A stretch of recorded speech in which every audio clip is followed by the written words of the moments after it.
इस्लामाबाद में मारगला की सरसब्ज पहाड़ियों में घिरा ये है गोकीना का खूबसूरत गांव।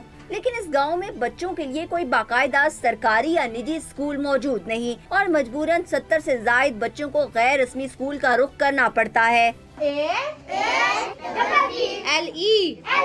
एप्पल।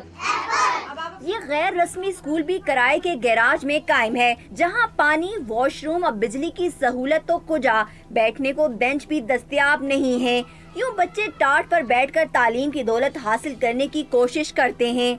हम स्कूल में आते हैं और नीचे बैठते हैं, टांगों में दर्द होता है, ना पंखे हैं ना लाइटें हैं। हमें पढ़ते हुए गर्मी लगती है और हमारे स्कूल में लाइट नहीं है।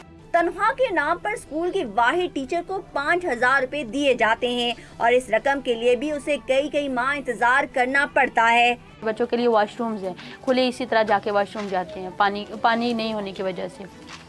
गवर्नमेंट जो है हमें पे जो देती है 3-3 माह बाद मिलती है, वो भी 5000 हमारी पे होती है, वो भी कभी मिलती है कभी नहीं मिलती। एक कमरा, एक उस्ताद और किताबें फराहम करके गोया हुकूमत ने तालीम आम करने की अपनी जिम्मेदारी पूरी कर दी है। एक कमरे के स्कूल की ये हालत ज़ार देखकर अंदाज़ा लगाना मुश्किल नहीं कि हुकूमत के तालीम आम करने के दावों में कितनी हकीकत है और पढ़े लिखे पाकिस्तान का ख्वाब कैसे पूरा होगा। कैमरामैन मंसूर अहमद के साथ वजिया खानी, डॉन न्यूज़, गोकीना, इस्लामाबाद।